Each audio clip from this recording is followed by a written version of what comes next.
تو دوسرا کام ہم کو کرنا ہے توحید پر قائم رہنا ہے، چاہے حالات کسی بھی قسم کے ہو، چاہے کسی بھی حالات سے میں اور آپ گزر رہے ہوں، یہ بات کا تہیہ ہوں گا کہ توحید ہمارے ہاتھ سے کبھی نہ جائے۔ رکھے چونکہ عقیدہ توحید پر ثابت قدمی یہ سب سے بڑی اللہ رب العزت کی نعمت اور دولت ہے، اس لیے کہ اللہ رب العزت نے قرآن میں دیکھی کیا فرمایا، ما اصاب من مصیبت الا باذن اللہ ومن یؤمن باللہ یہدی قلبہ واللہ بکل شیء علیم۔ اللہ فرماتا ہے، کہتا ہے جو مصیبت بھی آتی ہے وہ اللہ کے اذن حکم سے آتی ہے، اور جو اللہ پر ایمان لائے تو اللہ اس کے دل کو ہدایت بخشتا ہے، اور اللہ ہر چیز کو جاننے والا ہے۔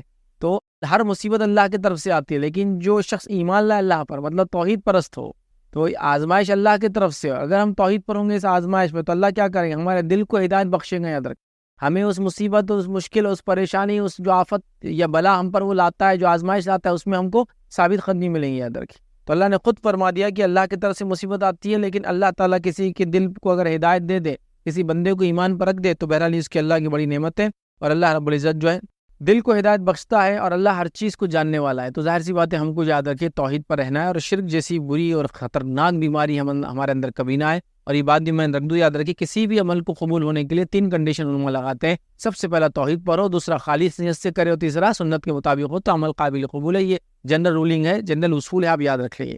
تو یہاں پہلا پوائنٹ بھی آ گیا اس کے اندر، یہ کہ جو اعمال کی قبولیت کی ضروری ہے توحید۔ کوئی انسان کتنا بھی عمل کرے توحید پر نہ ہو، اخلاص کے ساتھ بھی کرے اور سنت کے مطابق بھی کرے تو فائدہ نہیں ملے گا۔ کوئی انسان کتنا بھی جو ہے سنت کے مطابق کام کرے لیکن توحید پرست نہ ہو تو اس کو فائدہ نہیں ملے گا۔ کوئی انسان توحید پرست بھی ہو، سنت کے مطابق کام کرے اور لوگوں کو دکھانے کرے تو بھی فائدہ نہیں ہوگا۔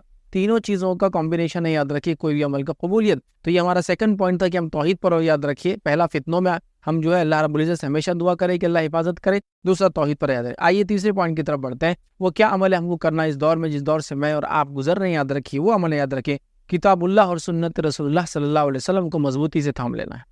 کتاب اللہ اور سنت رسول اللہ صلی اللہ علیہ وسلم کو مضبوطی سے تھام لینا ہے۔ یہ بات میں نے کیوں کہی؟ کیونکہ اس سے پہلے کا جو پوائنٹ تھا اس کے آخر میں نے جو کہا، کسی بھی عمل کی قبولیت کے لیے 3 کنڈیشن ضروری ہے، توحید پر ہو، اخلاص نیت سے کیا ہے، سنت کے مطابق کیا جائے۔ تو کتاب و سنت یاد رکھیے، کتاب و سنت یاد رکھیے، اس کو ہم کو تھام لینا ہے مضبوطی کے ساتھ۔ اگر کتاب و سنت کو ہم نے مضبوطی سے نہیں تھاما، یاد رکھیے، تو اللہ رب العزت ہمیں ہدایت اور رہنمائی نہیں دے سکتا، چونکہ ہدایت اللہ کی کتاب میں ہے۔ قرآن میں اللہ نے کیا فرمایا سنیے، قرآن کا حکم اللہ فرماتا ہے اور کہتا ہے قد جاءکم من اللہ نور و کتاب مبین۔ اللہ فرماتا ہے کہ اللہ کی طرف سے تمہارے پاس جو ہے نور اور کتاب مبین، کھلی کتاب آ گئی، مطلب قرآن نور ہے، ہدایت ہے، اور کھلی کتاب آ گئی۔ تمہارے پاس اللہ کی طرف سے نور اور ایسی واضح کتاب آ چکی ہے جس کے ذریعے اللہ تعالیٰ ان لوگوں کو سلامتی کے راہوں کی طرف ہدایت دیتا ہے جو اس کی رضا کی اتباع کرتے ہیں، اور اپنے حکم سے اندھیروں سے نکال کر روشنی کی طرف لے جاتا ہے، اور صراط مستقیم کی طرف ان کی رہنمائی کرتا ہے۔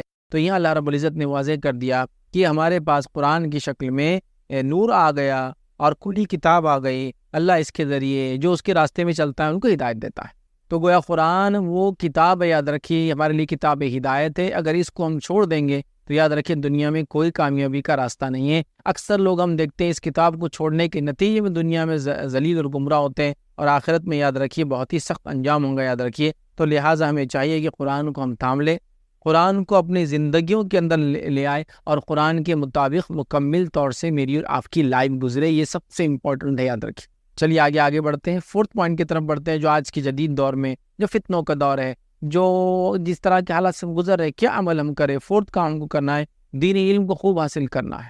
توحید کا علم ہم نے دیکھ لیا، ضروری ہے توحید پر رہنا، اور اس کا علم ہوگا تو رہیں گے ہم۔ اس کے بعد کتاب و سنت کے مطابق عمل ہم نے دیکھ لیا، یاد رکھیے۔ اب ہم جو پوائنٹ دیکھ رہے ہیں وہ دینی علم کو حاصل کریں، مطلب من جملہ اسلام کا نالج گین کرے، یاد رکھے یہ بے حد ضروری ہے، اس لیے کہ علم جو ہے نور ہے، یاد رکھیے۔ دیکھیے میں آپ کو مثال دیتا ہوں، علم کی مثال کیا ہے۔ اگر ایک جگہ اندھیرا اور آپ لکڑی لے رہے اس سے اندھیرے میں چلائے تو کیا اندھیرے کو مار لگے گا اس سے؟ نہیں۔ لیکن اگر اسی اندھیرے میں آپ چھوٹا سا بلب جلا دے تو وہ روشنی اندھیرے کو ختم کرنا شروع کر دیتے۔ تو علم یہی ہے، علم نور ہے، مطلب دنیا میں اندھیرا ہے، اگر اللہ رب العزت اپنی شریعت کو نازل نہ کرتا تو انسان تو کبھی ہدایت تک نہیں پہنچ سکتا، ہے نا۔ تو ظاہر سی بات ہے علم نور ہے، دین اور شریعت کا علم میں یہاں خاص طور سے کہہ رہا ہوں، اور اس کے علاوہ دنیاوی علم بھی اس میں شامل ہے، لیکن سب سے اول دین اور شریعت کا خوب علم حاصل کرے، یہ بے حد ضروری، یاد رکھیے وقت کی ضرورت ہے۔ یاد رکھیے آج لوگوں کو بیسیکلی طہارت کے ایشوز نہیں معلوم ہے، اس کے مسائل نہیں معلوم ہے نا۔ طہارت بنیادی چیز ہے، اس لیے کہ اس کے بغیر نماز روزہ مطلب جس کو کہیں گے نماز نہیں ہوتی، یاد رکھیے، ہے نا۔ ہم جانتے ہیں اس تمام چیزوں کو، حج وغیرہ اس پر ڈیپینڈ ہے، طہارت وغیرہ کے مسائل یاد رکھیے قرآن کی تلاوت اس سے جڑی یاد رکھیے. بہت سارے احکام ویسے تو اسلام چاہتا ہے ذہنی طہارت ہو، مطلب ذہن پاک ہو، خیالات پاک ہو، جسم پاک ہو، کپڑے لباس پاک ہو، اطراف کا ماحول پاک ہو، محلے پاک ہو مسلمانوں کے، ہے نا. تو بہرحال ہمیں جو ہے دینی علم حاصل کرنا ہے. ہم دیکھیے بنیادی طور سے دینی علم اتنا ہم میں کمزور ہے کہ اگر نماز میں اگر وہ رکعتیں زیادہ ہو جائے، کم ہو جائے، کوئی رکن چھوٹ جائے نماز کا، تو کیا کرنا ہے ہم کو پتہ نہیں. بس لوگ جو بول رہے ہیں ہم وہ کر لے رہے ہیں، لیکن ہم کو نہیں پتا کہ سسٹمیٹیکلی مجھے اور آپ کو کیا کرنا چاہیے جب اس طرح کا کوئی واقعہ ہو جائے تو ہمارے ساتھ. تو بہرحال یہ بڑی سوچ کی چیزیں یاد رکھیے، اس معاملے میں بہت گہرائی سے ہم کو سوچنا یاد رکھیے، اور ہمیں جو ہے اس چیز پر عمل کرنا ہے، دینی علموں کو حاصل کرنا یاد رکھیے. اس لیے کہ یاد رکھیے اللہ رب العزت نے یہ حکم سورہ توبہ میں دیا، صحابہ کے تعلق سے آتا ہے. سورہ توبہ سورہ نمبر 9 آیت نمبر 122 میں اللہ نے دیکھی کیا فرمایا اور کہا. اللہ نے فرمایا پھر ایسا کیوں نہ ہوا کہ ہر فرقے میں سے کچھ لوگ دین میں سمجھ پیدا کرنے کے لیے نکلتے تاکہ جب وہ ان کی طرف واپس لوٹتے تو اپنے گھروں کو برے انجام سے ڈراتے، اس طرح شاید وہ برے کاموں سے بچتے رہتے. مطلب ایسا کیوں نہیں ہوا کہ صحابہ جہاں جن علاقوں سے تھے وہ کیوں نہیں آئے اور دین کا علم کیوں نہیں حاصل کیا، تاکہ وہ علم حاصل کرتے دین کا اور پھر جا کر اپنے گھر والوں کو سکھاتے.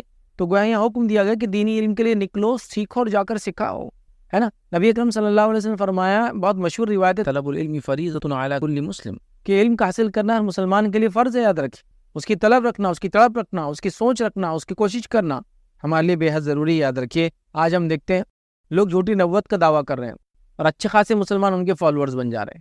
لوگ جو ہے انکار حدیث کر رہے ہیں، مطلب ایک فتنہ ہی بہت بڑا کہ نبی اکرم صلی اللہ علیہ وسلم کی سنت کا انکار کر رہے ہیں اور لوگ اس کو مان لے رہے ہیں. یہ کہہ رہے ہیں کہ قرآن تو بڑا ہے تو ہم قرآن کو کیسے حدیث سمجھیں گے، تو لہٰذا ہم صرف قرآن کو مانیں گے. اور لوگ بڑے ہاں ٹھیک ہے بس صحیح بات ہے، اور لوگ آپ دیکھ رہے پھر انکار حدیث کر رہے ہیں، مطلب حدیث کو چھوڑنے کے فتنے میں پڑ چکے ہیں، صرف قرآن کو ہمارے لیے کافی کہہ رہے ہیں. حالانکہ نبی اکرم صلی اللہ علیہ وسلم نے اس بات کی وضاحت کر دی تھی حدیث میں کہ ایک زمانہ آئے گا تم میں سے کچھ لوگ تکیوں سے ٹیک لگا کر بیٹھیں گے اور کہیں گے جو اللہ کی کتاب میں حرام ہے وہ حرام ہے اور جو اللہ کی کتاب میں حلال ہے وہ حلال ہے. ٹھیک ہے، تو آپ صلی اللہ علیہ وسلم یاد رکھو جن چیزوں کو میں بھی حلال قرار دوں حرام قرار دوں، یہ ویسے ہی جیسے اللہ کی کتاب میں حلال و حرام قرار دیا ہے. لیکن آج ہم دیکھ رہے ہیں لوگ فتنے میں پڑ رہے، کیوں؟ علم کی کمی کی وجہ سے. طہارت کے مسائل نہیں معلوم، روزے اور نماز کے مسائل نہیں معلوم. جو لوگ ریگولر نماز پڑھ رہے ہیں ان کو یہ نہیں پتا کہ نماز میں سجدے سہو اور وغیرہ وغیرہ وغیرہ کے مسائل کیا ہے. یہ بہت ہائی ٹائم ہے. اندر رکھیے ہم یہ سب گمراہیوں سے، اندھیروں سے، فتنوں سے، فساد سے اگر نکلنا چاہتے ہیں تو دین کا علم حاصل کریں اور اس کو عام کر دیں. ہر طرف لوگ اپنے دین کو سمجھتے ہو، اس کے مسائل، اس کی باریکیوں کو جانتے ہو، اور وہ باتیں جو ایک فرد کے لیے جاننا بے حد ضروری ہے. موٹی موٹی جو باتیں جس کو کہیں گے، جیسے ہم فرائض کو ادا کرنا، تو فرائض کو ادا کرنا سب کے لیے ضروری ہے، تو اس کے بارے میں اس کے مسائل جاننا سب کے لیے ضروری ہے. کب ہوتے ہیں، کب نہیں ہوتے، کیسے ہوتے، کن حالت میں چھوڑ سکتے، کن حالت میں کر سکتے، اگر کر رہے ہیں تو کب توڑ سکتے، اگر توڑے تو کفارہ کیا ہوگا، فدیہ کیا ہوگا، اس کی قضا کیا ہوں گی، سب معلوم ہونا چاہیے. لیکن آج ہم دیکھیے کچھ بھی نہیں پتا ہے لوگوں کو. تو میں نے یہاں تک دیکھا کہ حج کو جاتے ہیں اور اچھی خاصی تبلیغ رقمیں بھر کے حج کو جاتے ہیں اور انہیں حج کے مسائل کے بارے میں 100 روپے کی کتاب خرید کے کبھی پڑھی نہیں. اگر کوئی کہے کہ بھائی حج کے مسائل پہ کوئی کتاب خرید لو تو ان کو جان پہ آتا رہے اتنا پیسہ کہاں خرچ کریں گے. 2-2 4 لاکھ حج کے لیے کرتے ہیں، لیکن 200 کتاب لے کر مسائل کو جاننے کی کوشش نہیں کرتے. بے حد ضروری ہائی ٹائم ہے دینی علم کو ہم خوب عام کریں اور اس کو حاصل کریں.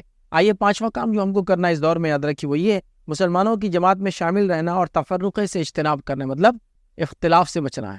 مسلمانوں کی جماعت میں شامل رہنا ہے اور تفرقے بازی سے، جس کو ہم کہیں گے لڑائی جھگڑے سے، آپس میں اختلاف پیدا کرنے سے بچنا ہے. اس لیے کہ یاد رکھیے توحید کے بعد جو سب سے عظیم نعمت ہے جو اللہ ایک بندے پہ کرتا ہے وہ اتحاد ہے. آئیے اس کی دلیل میں آپ کے سامنے رکھتا ہوں کہ توحید کے بعد سب سے اہم نعمت اللہ تعالیٰ کی اتحاد ہے. روایت اس طرح سے کہ اللہ کے رسول صلی اللہ علیہ وسلم نے فرمایا کہ شیطان اس بات سے مایوس ہو چکا ہے کہ نمازی اس کی عبادت کریں گے، ہے نا، مطلب توحید پرست لوگ اس کی عبادت نہیں کریں گے، اس سے وہ مایوس ہو چکا ہے. لیکن وہ اس بات سے مایوس نہیں کہ ان میں جھگڑا لگائیں گا. تو پتہ ہی چلا کہ شیطان توحید پرست لوگوں کو اپنی عبادت تو نہیں کروا سکتا، لیکن جب عبادت نہیں کروا سکتا تو دوسرا کام کیا کریں گا، وہ اختلاف ڈالیں گا. تو اس لیے میں نے کہا توحید کے بعد سب سے امپورٹنٹ چیز کیا ہے، اتحاد ہے.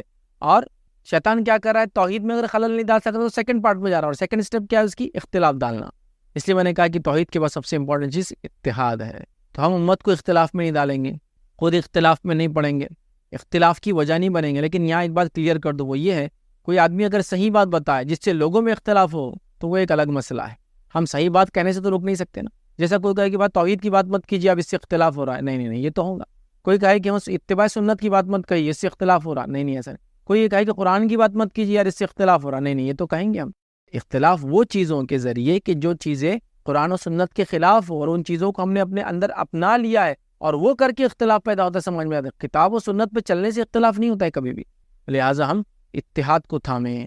فروعی مسائل کے اندر جو ایسی باتیں ہوتی ہیں جو سیکنڈری لیول کی ہوتی ہے، جیسا عقیدہ پرائمری چیز ہے، اس کے بعد نماز روزہ زکوٰۃ حج یہ فرائض پرائمری چیز ہے، اس کے بعد کچھ فروعی مسائل ہوتے ہیں، سیکنڈری چیزیں ہوتی ہیں کہ فلاں چیز میں یہ چھوٹ ہے، یہ کر سکتے یہ نہیں کر سکتے، لیکن ان فروعی مسائل کو لے کے اتنا نہ جھگڑے کہ امت جو ہے آج سپلٹ اپ ہو چکی ہے۔ یاد رکھیے، کئی فرقوں میں، کئی طبقوں میں، ٹوپیوں سے، شملوں کے کلر سے، ٹوپیوں کی ٹائپ سے، ڈریس کوڈ سے سمجھ میں آتا کون کس کو بلانگ کرتا ہے، ایسا نہیں ہونا چاہیے، ٹھیک ہے؟ تو اتحاد کو ہم قائم رکھیں، اس لیے کہ اگر اتحاد نہیں ہوگا، اختلاف ہوگا تو پھر بہت زیادہ مصیبت میں امت مسلمہ پڑ جائیں گی۔ اور میں سمجھتا ہوں اتحاد کے فائدے کیا ہے، زیادہ بتانے کی آپ کو ضرورت نہیں ہے۔ چھوٹی موٹی مطلب جس کو کہیں گے چھوٹی کلاسز کے اندر بھی جب ہوتے ہیں نا تو ایک واقعہ بتایا جاتا ہے، ایک باپ ہوتا ہے مرنے سے قریب ہوتا ہے، اس کو 5-7 بیٹے رہتے ہیں، سب کو 2-2 لکڑیاں لاؤ بولتا ہے، پھر ایک ایک لکڑی ہاتھ میں لو بولتا ہے، سب کو بولتا ہے توڑو، سب توڑ دیتے ہیں، پھر سب کو بولتا ہے وہ ایک ایک لکڑی جو دوسری لائے تھے سب جمع کرو، اس کا گٹھا بناؤ، اب توڑو، تو نہیں توڑتا ہے۔ تو یہ بات بالکل کلیئر ہے کہ اتحاد میں برکت ہے، اتحاد رحمت ہے، اتحاد میں ہماری بقا ہے، اور اختلاف زحمت ہے، اختلاف عذاب کا باعث ہے، اور اختلاف کے نتیجے میں ہم خود اپنے آپ کو برباد کریں گے، دشمن کی ہم کو ضرورت ہی نہیں ہے، یاد رکھیں۔ لہٰذا اتحاد بہت امپورٹنٹ چیز ہے۔ 6 پوائنٹ یاد رکھیے جو آج کے دور میں عمل کرنا ہے وہ یہ یاد رکھیے، فتنوں کے ایام میں یاد رکھیے خصوصی طور سے عبادت میں مشغول رہی ہے۔ یہ دور سے گزر رہا ہے ہم، اختلاف بڑا ہی اختلاف اور فتنوں کا دور ہے، تو خصوصی طور سے کوشش کریں ہم کی عبادت میں مشغول رہے، اللہ رب العزت کی عبادت میں اپنے آپ کو مشغول کر لیں، یاد رکھیے۔ نبی اکرم صلی اللہ علیہ وسلم دیکھیے کیا فرمایا، یہ صحیح مسلم کی روایت ہے، آپ نے فرمایا رکھا، آپ نے فرمایا فتنوں میں عبادت کرنا ایسا ہے جیسے میری طرف ہجرت کرنا۔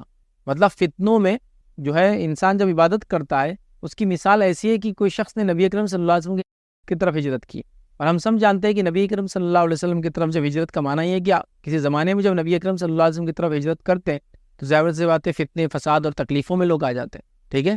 تو فتنوں کے وقت میں عبادت کرنا مطلب بڑا عمل ہے، اس لیے کہ ہر کوئی نہیں کر سکتا ہے، تو آپ فرما رہے ہیں میری طرف ہجرت کرنے کے جیسا، سمجھ رہے آپ؟ تو لہٰذا فتنوں کے دور میں ہم کیا کریں، کوئی عبادت میں دل لگا، یاد رکھیں، اور خاص طور سے عبادت کریں، نماز ہے، روزہ ہے، زکوٰۃ ہے، حج ہے، اس کے علاوہ تمام عبادت نفلی ہے اور فرضی ہے، تمام عبادتوں کے فرائض ہے اور نوافل ہے، یاد رکھیے اس میں خوب اہتمام کرے، چونکہ فتنوں کے دور میں عبادت اللہ رب العزت کو پسند ہے۔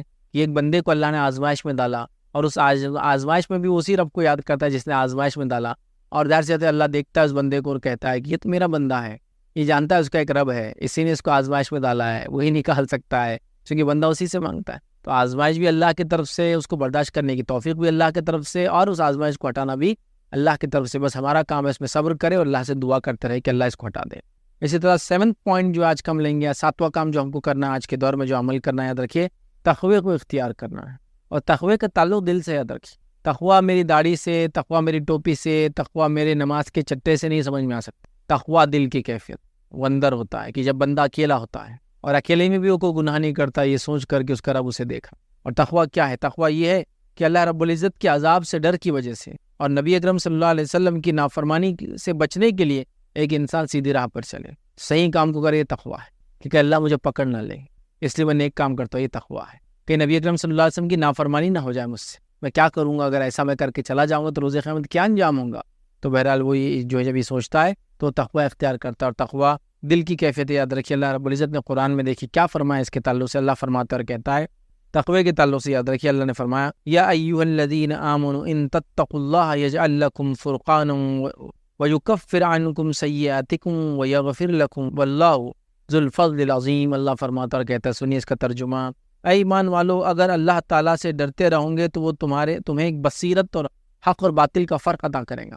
اے لوگو جو ایمان لائے ہو، کیا فرمایا یا ایھا الذین آمنوا ان تتقوا اللہ، اگر تم اللہ سے ڈرو گے تو اللہ تعالیٰ تم کو کیا کریں گے، یجعل لکم فرقانا، تمہیں فرق عطا کرنے والی چیز عطا فرمائیں گے، اور وہ کیا ہوں گی، فرق عطا کرنے والی چیز عطا فرمائیں گے، مطلب حق اور باطل میں ڈیفرینشیٹ کرنے کی صلاحیت انسان کو ملتی ہے جب وہ ایمان کے بعد تقوی اختیار کرتا ہے۔ حق اور باطل میں اللہ فرماتا اور کہتا ہے یجعل لکم فرقانا، وہ تم کو ایک فرق کرنے والی چیز عطا کر دیں گا۔ پھر فرق کیا فرمایا، وَيُكَفِّرْ عَنْكُمْ سَيِّئَاتِكُمْ، اور تم سے تمہارے گناہوں کو معاف کر دیں گا۔ پھر فرمایا وَيَغْفِرْ لَكُمْ، اور تمہاری مغفرت کر دیں گا۔ پھر فرمایا واللہ ذو الفضل العظیم، اللہ بڑے فضل کا مالک۔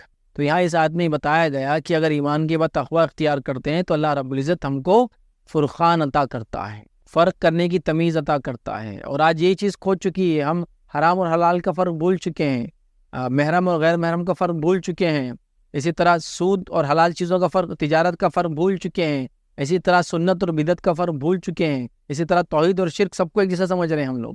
تو یہ فرقان جو ڈفرینشیٹ کرنے والی چیز ہے، جو کسوٹی ہے، جو کرائٹیرین ہے، وہ تب ملیں گا جب ایمان لانے کے بعد ہم تقوی اختیار کریں گے، تو اللہ ہم کو فرقان عطا کریں گا، اور فرقان عطا کرنے کے نتیجے میں کیا ہوگا معلوم آپ کو؟ اللہ رب العزت ہم کو سمجھ دے دیں گا قرآن، مطلب اچھائی و برائی کی، اور اس کے بعد ہمارے گناہوں کو معاف کریں گے، ہماری مغفرت کریں گے۔ اللہ بڑے فضل کا مالک ہے، اللہ کے لیے تمام چیزیں آسان ہیں۔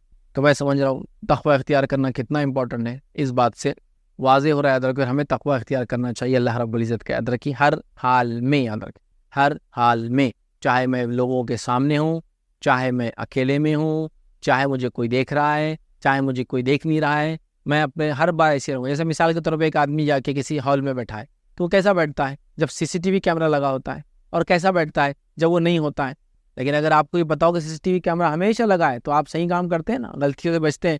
اسی طرح یاد رکھیے اللہ رب العزت CCTV تو ایک بڑی ہیچ مثال ہے، اللہ رب العزت ہر چیز سے باخبر ہے، خیالات ہمارے ذہن میں کیا ہوتے ہیں اس سے باخبر ہے۔ تو بہرحال ہمیں چاہیے کہ ہم اللہ کا تقوی اختیار کریں، اس کے بڑے فائدے ہیں۔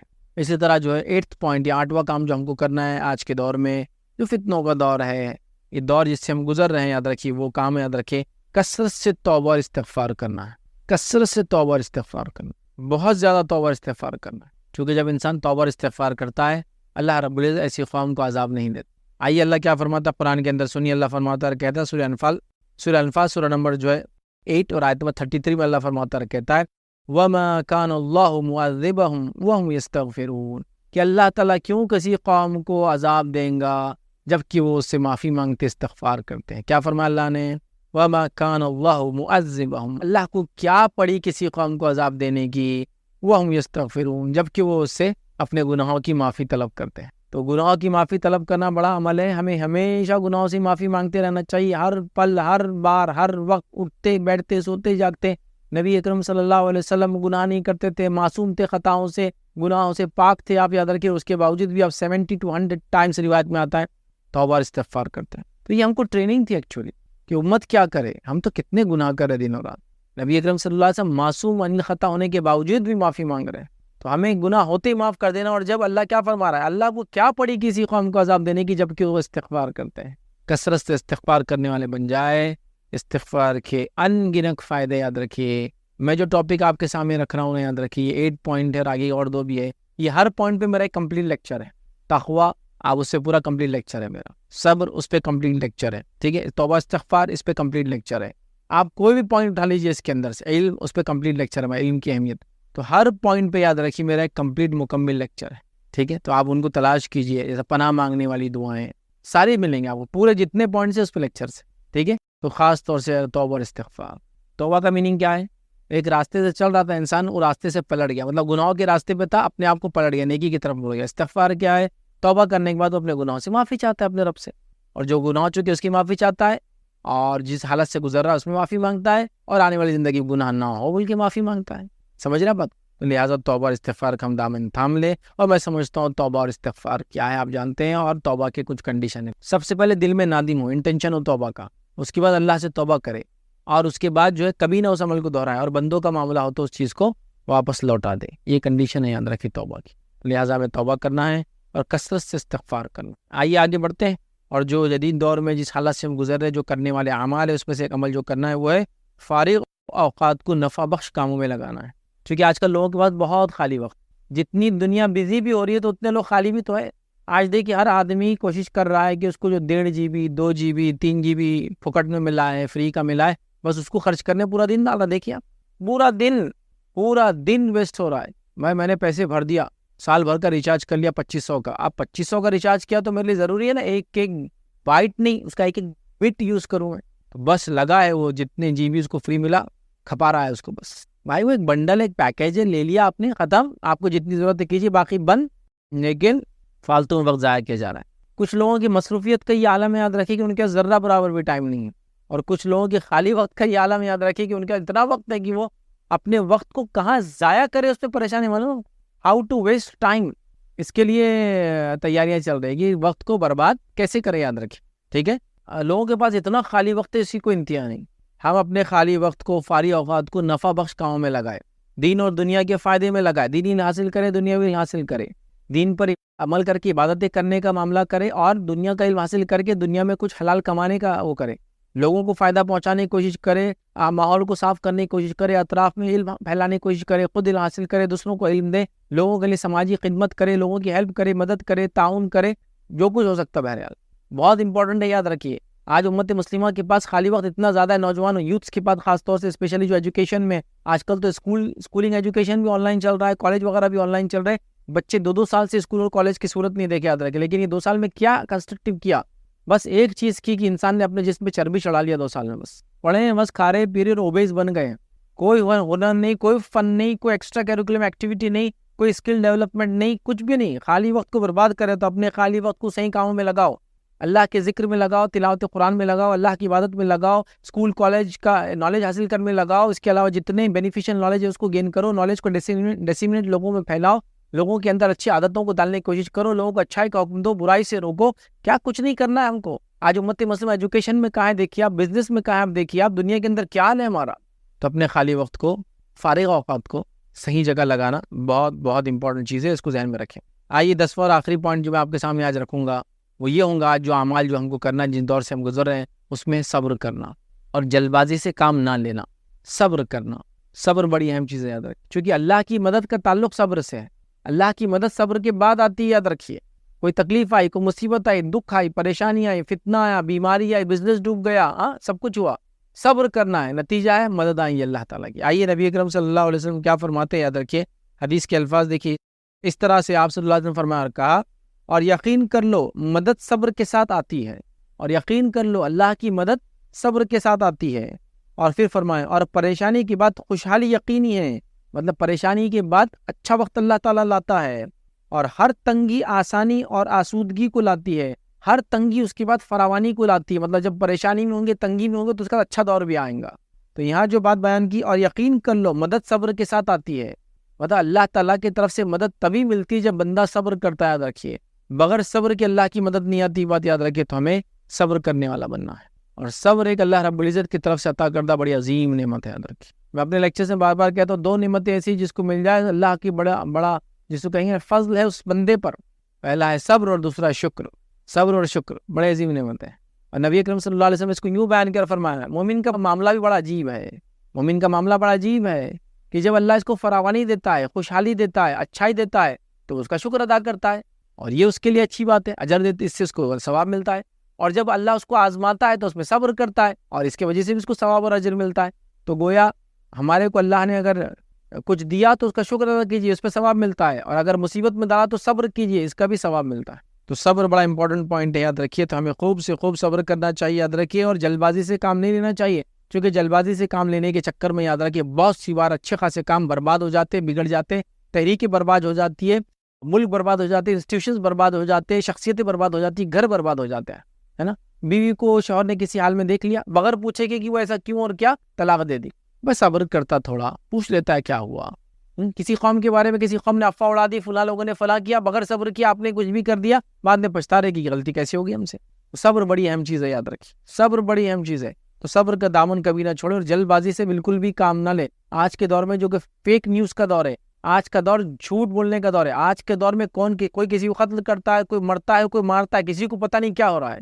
تو اس دور میں یاد رکھیے صبر بڑی اہم چیز ہے، یاد رکھیے، اور صبر کے ساتھ راسخ علم کے ساتھ قدم اٹھانے کی ضرورت ہے۔ یہ ہوائی باتوں، fake news, media, social media, what's app university کا دور ہے، بہرحال جس کے اندر بہت ہی کچھ بھی چالو، یاد رکھیے، کوئی اتھینٹسٹی نہیں، یاد رکھیے، تو لہٰذا صبر بڑی اہم چیز ہے، یاد رکھیے، صبر بیماری پر، صبر تکلیف پر، صبر موت پر، صبر فتنے پر، صبر فساد پر، صبر بزنس کے ڈوبنے پر، صبر کسی اعضاء کے کھونے پر، صبر ہر چیز پر صبر ہے، یاد رکھیے، اور صبر کا بڑا اجر ہے، یاد رکھیے، تو لہٰذا ہم صبر کریں۔ تو یہ 10 پوائنٹس تھے، یاد رکھیے، جو آج میں نے مناسب سمجھے دور حاضر میں کرنے والے اعمال۔ پہلا ہم نے دیکھا فتنوں کے اندر ہم جو اللہ سے مدد طلب کریں، ہمیشہ دعا کریں کہ اللہ فتنوں کو ہٹائے ہم سے دور۔ دوسرا ہم نے دیکھا عقیدہ توحید پر راسخ رہے۔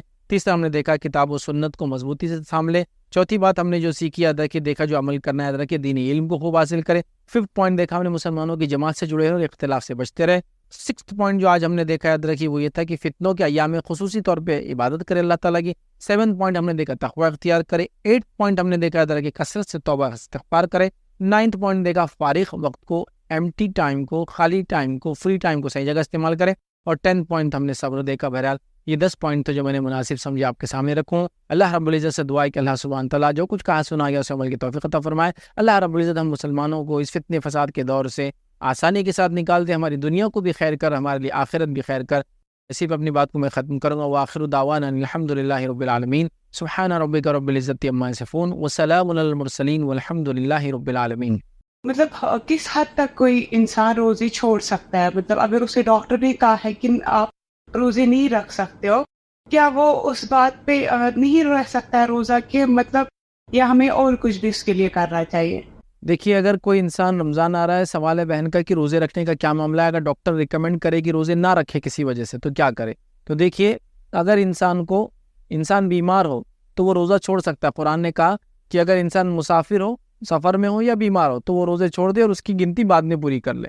تو جو ڈاکٹر آپ کو کہہ رہا ہے کہ روزے مت رکھو، کیا وجہ سے کہہ رہا ہے آپ کو پوچھنا چاہیے. اگر ڈاکٹر کہہ رہا ہے کہ اگر آپ روزے رکھیں گے تو آپ کی جان کو خطرہ ہو سکتا ہے، کسی باڈی پارٹ کو خطرہ ہو سکتا ہے، یا آپ کو سیویئر کوئی ڈیمیج ہو سکتا ہے، یا کوئی کریٹیکل کنڈیشن میں آپ جا سکتے ہیں، تو ڈاکٹر کی ریکمنڈیشن پہ آپ روزے پھر چھوڑ سکتے ہیں. یاد رکھیں، ٹھیک ہے. تو آپ ڈاکٹر سے یہ پوچھیں مطلب کہ وہ کیوں منع کر رہا ہے، اور اس کے بعد یہ بھی پوچھے اگر وہ منع کر رہا ہے تو کیا صرف رمضان کے حد تک نہ رکھوں یا بعد میں کنٹینیو اس کو کر سکتا ہوں.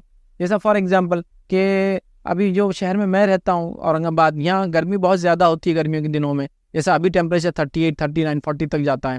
تو اگر کوئی ڈاکٹر ریکمنڈ کرے کسی پیشنٹ کو کہ ابھی روزے رکھنا تمہارے لیے جان کے لیے خطرہ ہے، لیکن تم سردی کے دن میں ان روزوں کی قضا کر سکتے ہو، تو پھر چونکہ ڈاکٹر ریکمنڈ کر رہا ہے، اس کی جان کو خطرہ ہے، تو پھر وہ روزے چھوڑ دیں گا اور اس کے بعد سردیوں کے اندر اس روزوں کو وہ رکھ سکتا ہے. تو ایک تو پوچھنا پڑے گا روزے کیوں نہ رکھوں، ڈاکٹر ریزن بتائیں گا. تو آپ روزے چھوڑنا اگر ڈاکٹر ریکمنڈ کر رہا ہے کہ آپ کی جان کو خطرہ ہے مت رکھیے تو آپ پھر مت رکھیے.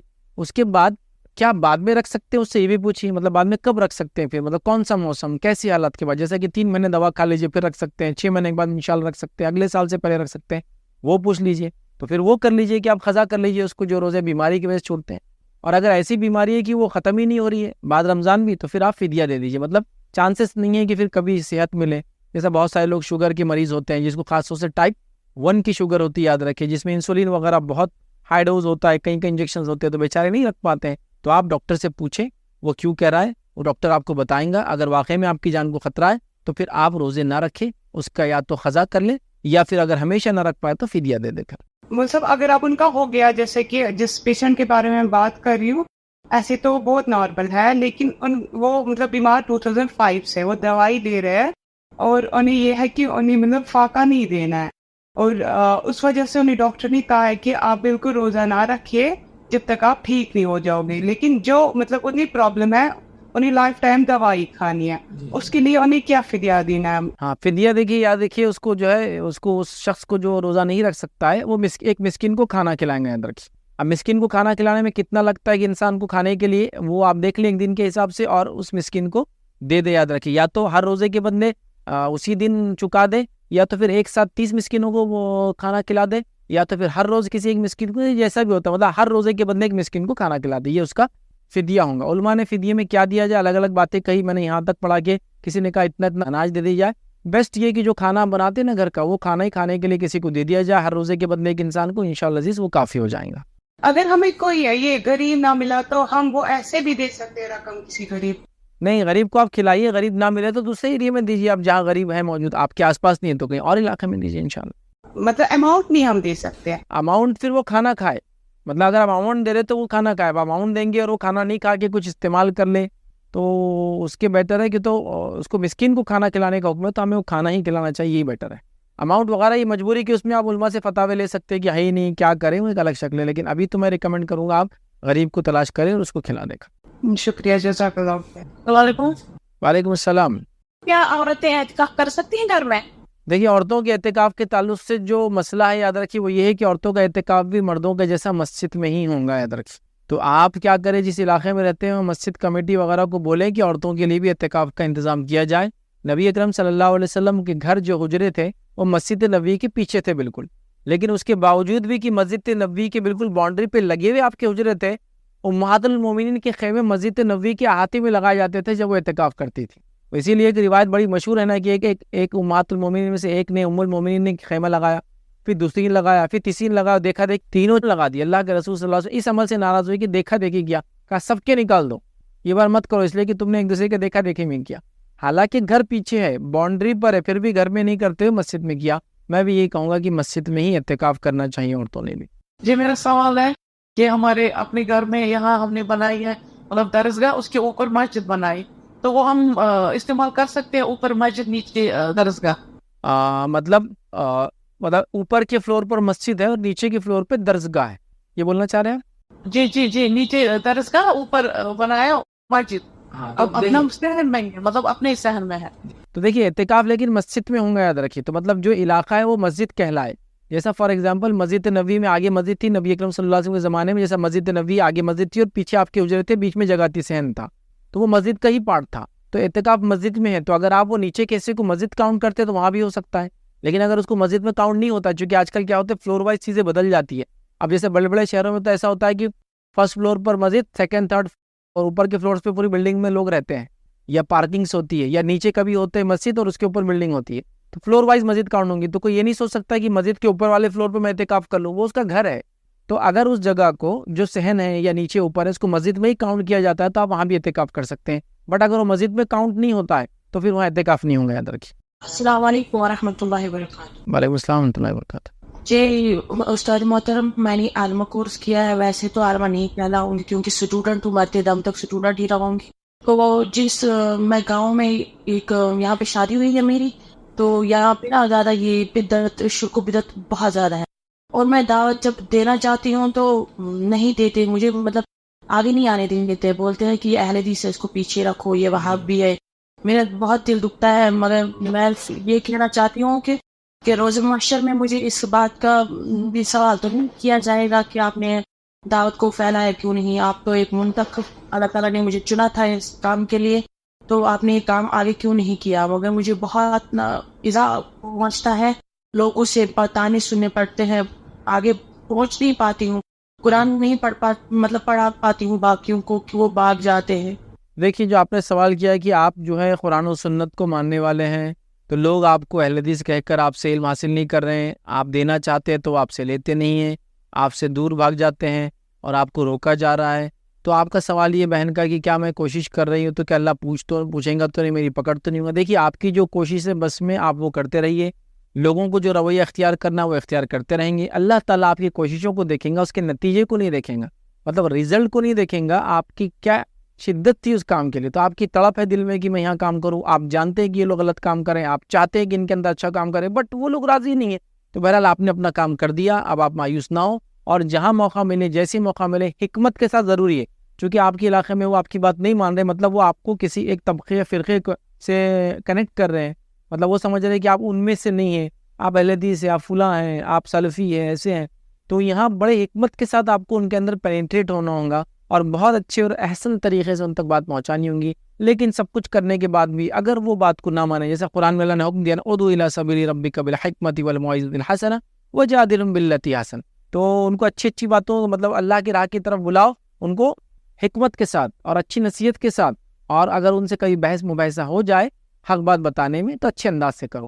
تو اگر یہ سب کرنے کے بعد بھی وہ لوگ نہ مانے تو پھر آپ چھوڑ دیں, آپ اپنا کام کر دیا, جو ان کو کرنا تھا وہ کریں گے انشاءاللہ. اللہ کے پاس آپ کی پوچھ اور پکڑ نہیں, یاد رکھیے. اسی طرح ایک بات میں یہ کہنا چاہوں گا, جو لوگ ہم سے سوال کر رہے ہیں, میں امید کرتا ہوں کہ یہ سوال جو آپ کے ہیں یہ ریکارڈ ہوتے ہیں اور مختلف پلیٹ فارمز میں جاتے ہیں, تو آپ کو اس سے کوئی مسئلہ نہیں ہوگا انشاءاللہ, چونکہ ہم لوگ بھی وائس وغیرہ آپ لوگوں کی ریکارڈ کرتے ہیں تاکہ بعد میں لوگ اس سے بینیفٹ لیں. سوال جو آپ کی شکل میں, شکلیں تو کسی کی دکھتی نہیں, ماشاءاللہ آواز آتی ہے, تو امید کرتا ہوں آپ لوگوں کو اس سے کوئی مسئلہ نہیں ہوگا انشاءاللہ. السلام علیکم ورحمۃ اللہ وبرکاتہ. وعلیکم السلام.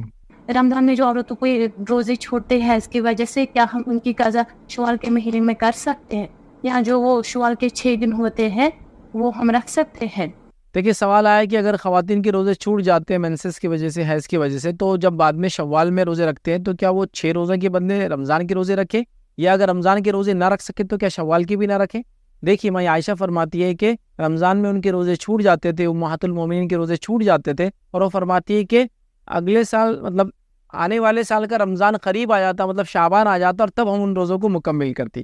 تو پتہ چلا ایک طرح سے 11 منتھس لگ جاتے ان کو، جیسا کہ رمضان میں چھوٹتے، پھر اگلا پورا رمضان سے لے کر تو شوال سے لے کر تو شعبان آ جاتا، تب وہ کہتی تب تک کچھ روزے باقی رہتے تھے.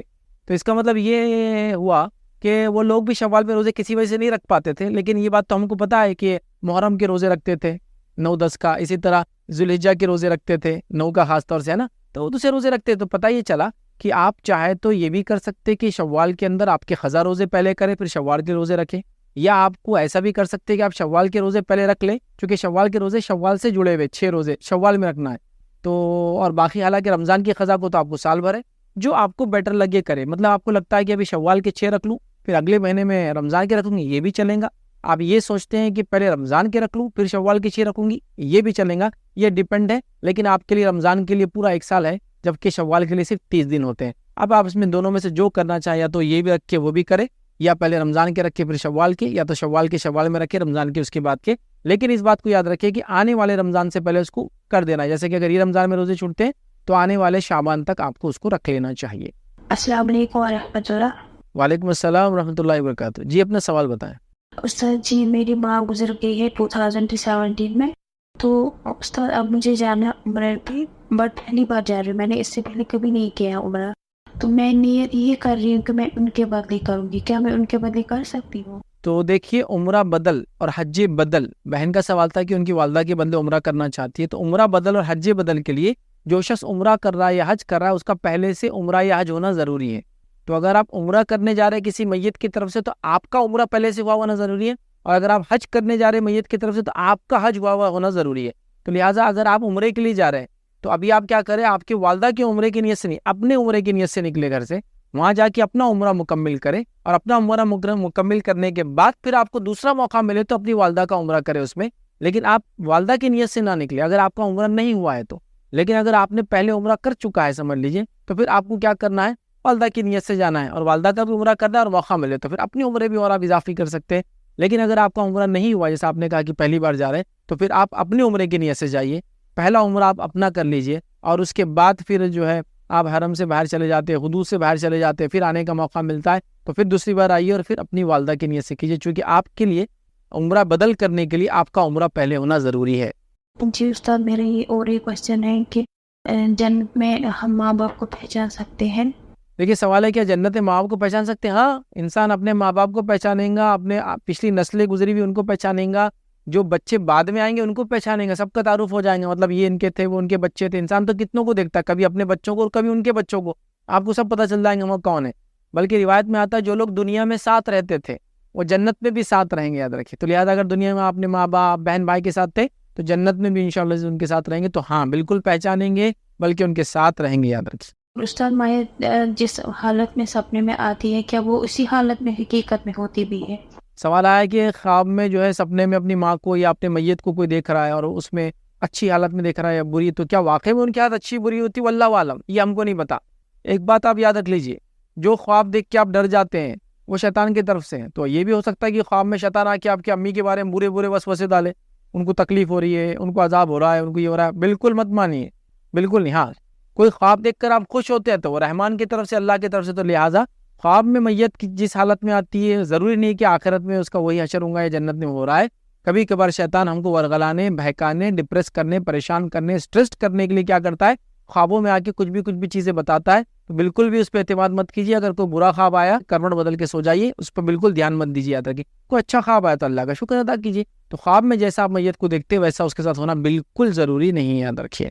میری ماں جو ہے وہ گزر گئی ہے بیماری کی حالت میں، بٹ مجھے آتی ہے بیماری کی حالت میں اسی ہوتی ہے، پریشان ہوتا ہے بہت زیادہ. مطلب جس حالت میں وہ گزر گئی وہ مجھے اسی حالت میں سپنے میں بھی آتی ہے، اور مجھے بہت زیادہ ڈپریشن ہوا ہے اب. جی دیکھیے میں وہی آپ کو کہہ رہا ہوں، یہ جو آپ کی والدہ کی بیماری کی حالت میں آپ ان کو خواب میں دیکھ رہے ہیں اور اس کے بعد آپ پریشان ہو رہے ہیں، یہ شیطان کی طرف سے. میں نے اس لیے کہا شیطان کیا کرتا ہے، خواب کے ذریعے بہت لوگوں کو تکلیف پہنچاتا ہے، اسٹریسفل کر دیتا ہے، ڈپریس کر دیتا ہے، پریشان کرتا ہے، زندگی اجیرن کر دیتا ہے، جی نہیں پاتے لوگ. تو آپ بالکل بھی اس کیفیت کو مت دیکھیے. اعوذ باللہ من الشیطان الرجیم پڑھیے، اس کو چھوڑیے، اپنی والدہ کے لیے توبہ کیجیے، استغفار کیجیے. مومنوں کا استغفار دوسروں کے لیے قبول ہوتا ہے، ایک دوسرے کے لیے ان کے لیے توبہ کیجیے، ان کی طرف سے استغفار کیجیے، صدقات وغیرہ دیجیے، خیرات دیجیے، ان کے ان کی اچھی اچھی باتیں جو ان کے اندر تھی اس کو لوگوں سے بیان کیجیے. کوئی اچھا کام کرے گا تو اس کو آگے بڑھائیے. یہ سب بہرحال آپ کو ان کے لیے کرنا ہے, لیکن یہ آپ ان کی وہ کیفیت دیکھ کے بالکل ڈپریس نہ ہو, اس کو بالکل شیطان کا وسوسہ سمجھ کے چھوڑ دیں اس کو. السلام علیکم. وعلیکم السلام ورحمۃ اللہ وبرکاتہ. جن کمانا جائز ہے کہ نہیں, مطلب موکل کو اپنے ساتھ رکھنا. بھائی کا سوال ہے کیا موکل کو جو جن وغیرہ ساتھ ہو رکھنے کا لوگ دعویٰ کرتے ہیں وہ رکھنا جائز ہے؟ نہیں. تو یاد رکھیں کسی بھی جن کو اپنے قبضے میں رکھنا جائز نہیں ہے. اور دوسرا, جن انسان کے قبضے میں آتا ہی نہیں ہے, چونکہ جو مخلوق چھپی ہوئی ہے اس کو آپ کنٹرول کیسا کریں گے؟ جیسا میں وہ انسان ہوں, میں دکھتا ہوں, گوشت پوش کا بنا ہوں, جن تو دکھتے بھی نہیں. اب جو دکھتا نہیں میں بول رہا ہوں میرے قبضے میں, وہ بولتا ہے آپ کو آپ کے قبضے میں, وہ ہوتا نہیں لیکن آپ کے قبضے میں, وہ دعویٰ کرتا ہے کہ وہ آپ کے قبضے میں, لیکن وہ آپ کو اپنے قبضے میں رکھ کے کام لیتا ہے عام طور سے. تو موکل کا رکھنا جائز نہیں ہے, شرن درست نہیں ہے. میرا مطلب یہ کہ اگر کسی میں جن غصہ ہوا ہوگا, میرا مطلب یہ کہ وہ اس کو اپنے کنٹرول میں کر سکتا ہے کہ نہیں؟ نہیں, اگر آپ کے اندر بھی کوئی جن ہے تو اس کو آپ کنٹرول میں نہیں کر سکتے. مطلب کنٹرول میں کر سکتا ہے کیا؟ آپ یہ کوشچن کرنا چاہ رہے کہ میں ایسا کروں کیا, یا ایسا ہو سکتا ہے تو میں کروں؟ تو مت کیجیے, اس لیے کہ اللہ نے ان کو آزاد بنایا, ہم کو آزاد بنایا. وہ اپنی زندگی جیے, ہم اپنی زندگی جئیں گے انشاءاللہ. تو اس کو کنٹرول مت کیجیے, بس اس کو یہ کہیے کہ آپ کے جسم سے نکل جائے. اگر وہ آپ کی بات سنتا ہے یہ کافی ہے انشاءاللہ. السلام علیکم سر. وعلیکم السلام ورحمۃ اللہ. میرا سوال یہ ہے کہ روزہ فرض ہونے کی کیا شرائط؟ دیکھیے, روزہ فرض ہونے کے لیے کہ انسان جو ہے مسلمان ہو, عاقل ہو, عقل والا ہو, مطلب پاگل وغیرہ نہ ہو, بالغ ہو, یاد رکھیے, تو اس کو روزہ اس کے اوپر فرض ہے. پھر چاہے وہ مرد ہو, چاہے عورت ہو, چاہے آزاد ہو, چاہے غلام ہو, سب رکھیں گے روزہ. پھر یاد رکھیے, تو لہٰذا بالغ ہو, مسلمان ہو پہلے تو, پھر بالغ ہو, اڈلٹ ہو, مطلب اسلامکلی جب نماز فرض ہوتی تب روزہ بھی فرض ہو جاتا ہے, یاد رکھیے. اور اس کے ساتھ ساتھ جو ہے وہ عقل مند بھی ہو, یاد رکھیے. تو بس اس پہ روزہ ہو جاتا ہے. پھر باقی سب کنڈیشنل ہے کہ بیمار نہ ہو, مسافر نہ ہو, تو کنڈیشنل. لیکن یہ 3 چیزیں اگر ہو جائے تو روزہ انسان انشاءاللہ عزیز رکھ سکتا ہے. السلام علیکم ورحمۃ اللہ. وعلیکم السلام ورحمۃ اللہ وبرکاتہ. سر یہ جو آن لائن پیسے کمانا, آن لائن ٹریڈنگ کر کے کسی بھی ایپ سے, سر یہ جائز ہے یا نہیں؟ دیکھیے, آن لائن ٹریڈنگ کر کے ایپ سے پیسے کمانا جائز بھی اور ناجائز بھی. یہ ڈیپینڈ ہے کہ کیا ایپ ہے اور کیا ٹریڈ ہو رہا ہے. مطلب جیسا کہ اب کوئی بول رہا ہے کہ میں جوئے کا ایک ایپ ہے اس کو پروموٹ کر رہا ہوں, تو مجھے اس میں کوپن ملتا ہے, اس میں انسینٹیو ملتا ہے, اس کے پیسے ملتے ہیں, اس میں ارننگ ہوتی ہے, تو جائز نہیں ہے. سمجھے آپ؟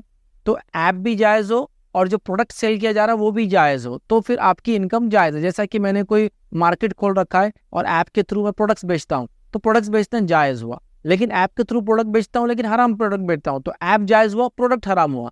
تو ایپ کا بھی جائز ہونا ضروری ہے, پروڈکٹ کا بھی جائز ہونا ضروری ہے. تو ایپ کے تھرو پروڈکٹ بیچنا, سیل کرنا, چیزوں کو خرید و فروخت کرنا, ریفرلس لینا, لیکن جائز چیزوں میں, جیسا کہ میں کسٹمر کو ریفر کروں گا آن لائن تو مجھے اس کو چارج ملے گا, یہ جائز ہے. لیکن حرام چیزوں کو, حرام ایپس کو, حرام چیزیں اس میں ٹریڈ ہو رہی ہے, بک رہی ہے, تو یہ بہرحال بالکل بھی جائز نہیں ہوگا, یاد رکھیے. جیسے بٹ کوائن وغیرہ ہیں, ان پہ مطلب پیسے لگانا, کبھی یہ کم ہوتے ہیں کبھی اوپر ہوتے ہیں, ان سے دیکھیے بٹ کوائن وغیرہ کے تعلق سے میرا ایک اس میں تفصیلی جواب ہے, آپ اس میں میرے نام سے ڈالیے Bitcoin crypto currency advocate Faiz سید.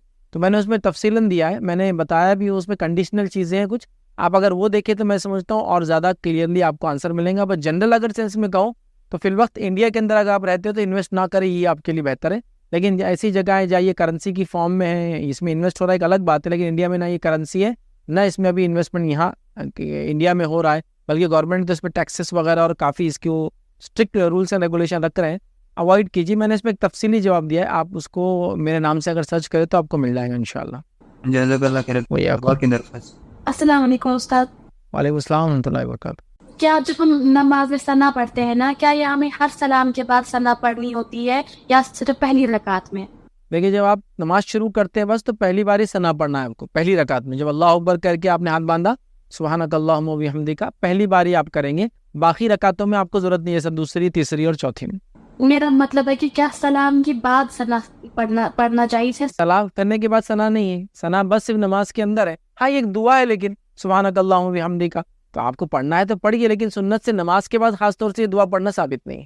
استاد, جب ہم تحت الوضو پڑھتے ہیں تو ہم پہلے پڑھیں گے ثنا, وہ ہم 2 پڑھتے ہیں. جب ہم پھر نماز سٹارٹ کرتے ہیں, کیا تب پڑھنی ہے ثنا یا نہیں؟ 2 رکعت بول رہے ہیں آپ یا 2 نمازیں الگ الگ؟ جب ہم پہلے پڑھیں گے تحت الوضو کی 2 رکعتیں, تو شروع میں پڑھیں گے ہم ثنا.